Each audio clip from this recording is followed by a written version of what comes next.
Okay, now part 3. What are you going to do with the part 3?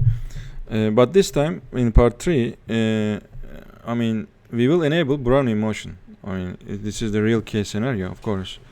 What happens to the extension of the DNA with the Brownian motion on?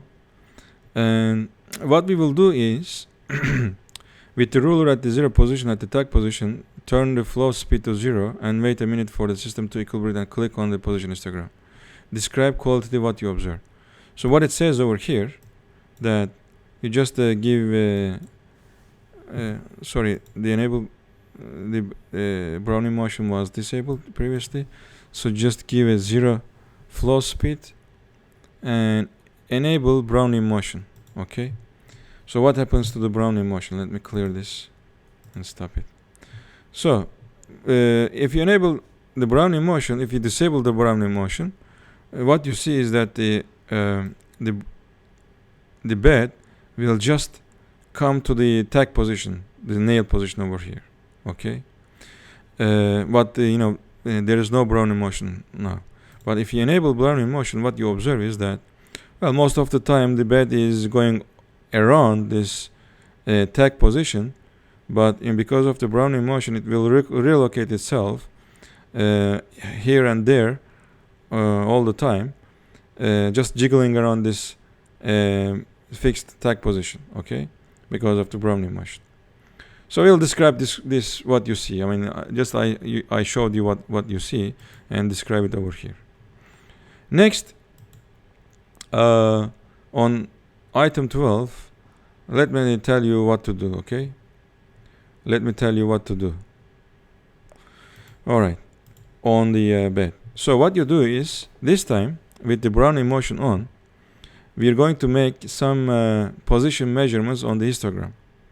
And with the Brownian motion on, let's do this for this position. For the 0 position, there is no flow, nothing over here. Let's run the position measurement for the histogram. So what you see over here with the Brownian motion on, position is measured, but the values are here and there. It has a very large distribution.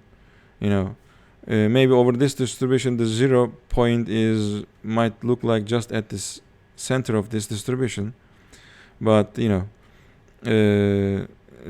of the Brownian motion, it's hard to give an exact position at certain time. You might say that, well, its average position is going to be around, its average position is going to be 0, but instantaneous position is always fluctuate. And why we say that average position is going to be around 0? Because this distribution tells you that, well, we have as much as values over the right hand side and as that of left hand side. So if you average them more or less, that means you're going to have a 0 position. But the distribution is very high. Okay, sometimes it goes beyond 300 nanometers and beyond minus 300 nanometers from the tag position, which is 0. Okay, so we might expect a similar distribution when we make a flow speed, we give some non-zero flow speeds. Let's first clear this, stop it and clear this, and let me start first what to do. First, I will again disable Brownian motion and I will give a flow speed of, let's say, 50, and then wait for some time so that DNA extend to the position where the bed is at equilibrium. Now it's in equilibrium, it doesn't go more than that. And with this, I will bring my 0 line of the ruler to the center of the bed. Am I right at the center? Let's check by starting position measurements. It doesn't look like center. I just play with this. Yeah, no, right at the center now. Okay, so I'll stop it and clear again. So my non-Brownian case, the bed is at 0 line now with this ruler repositioned, and I will enable Brownian motion. I will start first the position measurements. Sorry, I will first enable Brownian motion, write the bed at this position. Let me do this, and the bed will, fluctuate around this zero position of the new position of the zero position of the ruler, and I will now start position histogram. Okay, and start position histogram, taking some measurement values. Of course, the number of measurements is increasing now. It's around like 300s. It will go to 400s now. Let's wait for like reaching this number of measurements, reaching to 1000, and I will stop it at there. And you just observe what happens to the distribution, roughly. You see what happens to the distribution is most of the time the bed is measured around 0, right? It's around 900 now. I will just stop it when it's around 1000. Yeah, it's 1012 now. Now, I just stopped it.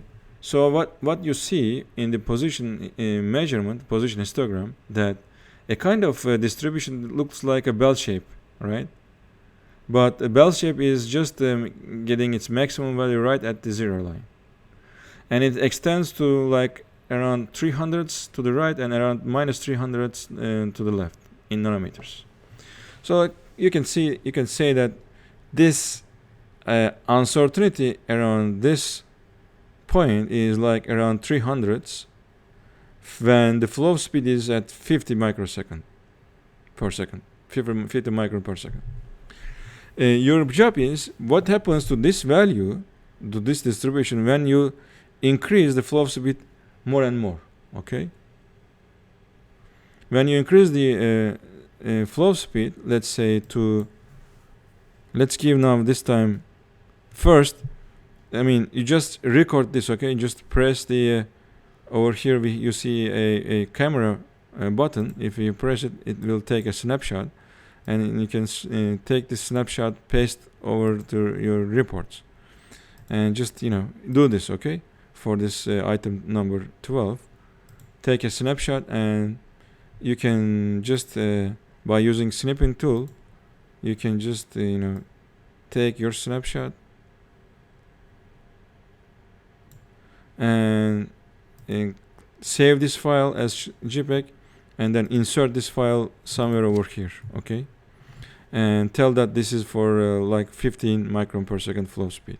And then again, what we do is we are going to change this flow speed to different value. I will make it 200, but before that, again, I will disable the Brownian motion, and I will make this 200. And when you make this 200, of course, the DNA again will extend to some value over here, and you bring your ruler 0 position to the center of the bed. Let's check it again whether you're right at the center or not. Well, you're just to the left. Yeah, now you're at the center. And stop it and clear it. Stop it. Okay. So with this Brownian motion off, with the flow speed of 200, the position of the bed is right here at the 0 with your new rural relocation.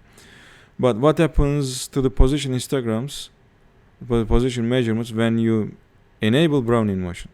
Now run, after enabling Brownian motion, run your position measurements, because we're going to make another distribution for the position measurements. So observe what happens.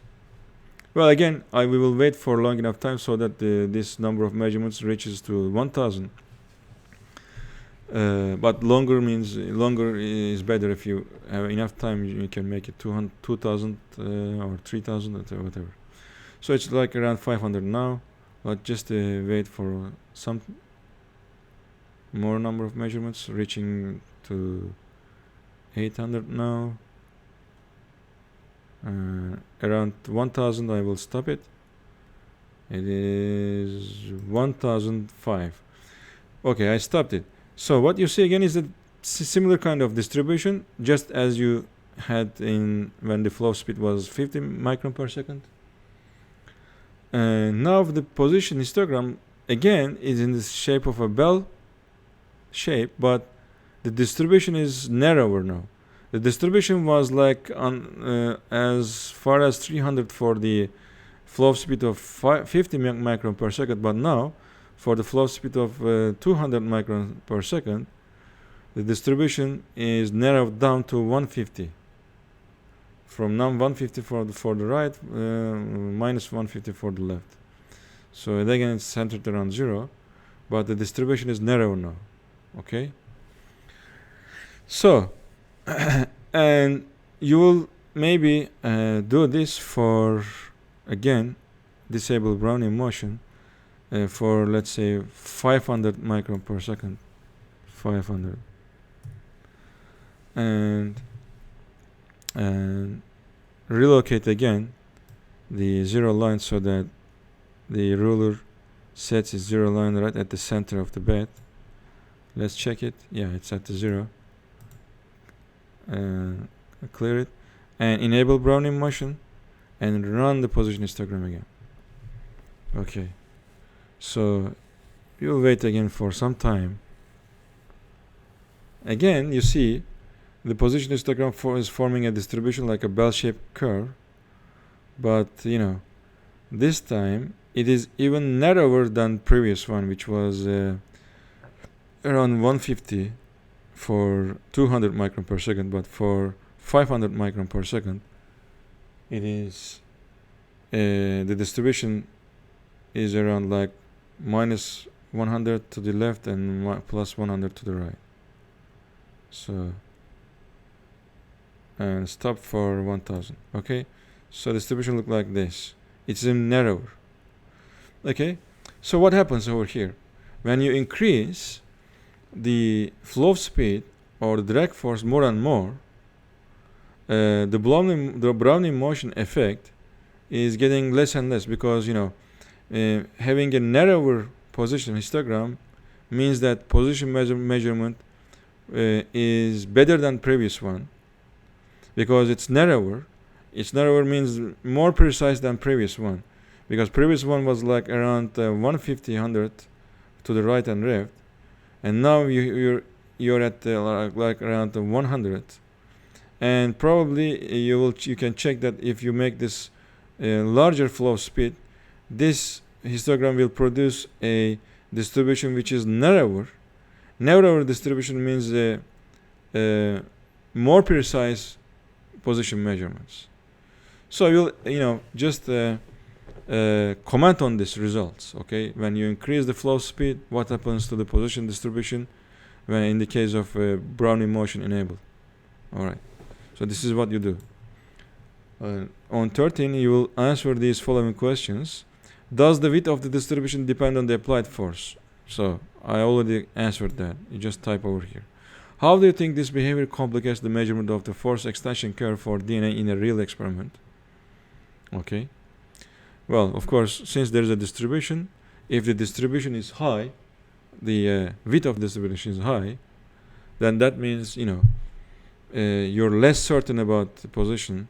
When you're less certain about position, the extension, your extension measurement will be less certain.